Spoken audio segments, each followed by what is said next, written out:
Katabasis by R F Kuang releases in just 2 days. And even though I'm only 3/4 of the way through this arc, I can already tell you, this might be one of her most compelling works yet. And spoiler alert, it might be my favourite read of the year. It's myth, academia, magic, and morality, all bound together in a way that is just completely haunting me, day in and day out. If you're new here, or perhaps you don't follow me over on Instagram, I have loved R F Kuang's writing for years. Babel is one of my all-time favourites, and the Poppy War trilogy shattered my heart in the best way. Katabasis, though, it feels different. It's quieter than the Poppy War, but it's also more intimate than Babel. Every sentence feels like it's carrying a hidden weight. The title itself of Katabasis means a descent into the underworld. And even though that's obviously the topic of the book, the themes it brings with it, they hum to life underneath it all. One of the most fascinating parts for me in Katabasis is how Kuang weaves together mythology I know and mythology I've never encountered before.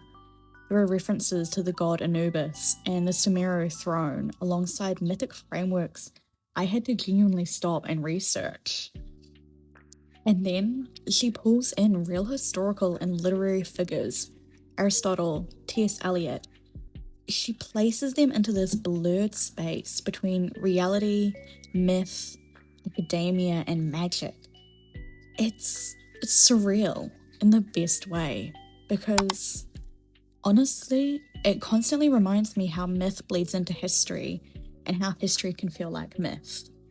It reminds me of high school when an English teacher taught us the myth of Persephone and Hades, and how that impacted my love for history and mythology. And the magic system, it's equally as fascinating. The use of chalk, the normalization of the magic in this world, the way it just feels so natural. It's not explained like in a fantasy manual. It's just there, embedded into daily life. I truly could believe that Cambridge is holding lectures on magical theory, complete with chalkboards scored over in arcane symbols. The subtlety of it, that makes it feel more believable, more dangerous, and almost more magical for it. And of course, it would not be an R F Kuang novel if the characters were not something of their own. They are so interesting and so complex. They're absolutely deranged in some moments and then hauntingly human in others. Our conversations have often left me screaming at the page because you can just tell things are going to get worse before they get better. And knowing R F Kuang's books, I guess that's an if they get better. They're crafted with such precision that they feel like real people, ones you might admire, resent, or even fear a little. Of course, I'm trying to keep these things spoiler-free as I go.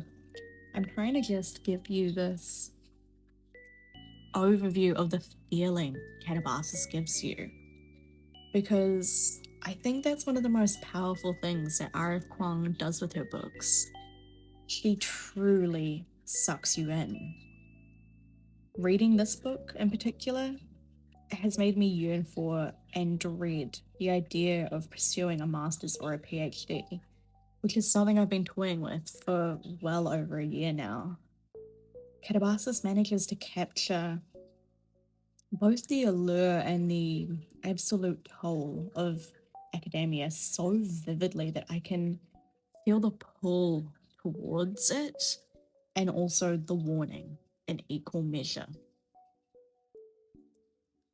If Babel was about language and empire, and the Poppy War was about war and survival, Katabasis, at least so far, feels like it's about the cost of life and descent. The cost of going somewhere dark, whether that's literal or emotional. I don't quite know where it's going yet, And if I know anything about R F Kuang, I know there are going to be some absolute page-turning moments towards the end of this book. And I do know I will most likely be bawling my eyes out by the end and absolutely wrecked. I'm expecting some morally grey decisions, impossible choices, and of course, that signature Kuang ending that leaves you staring at the walls for days.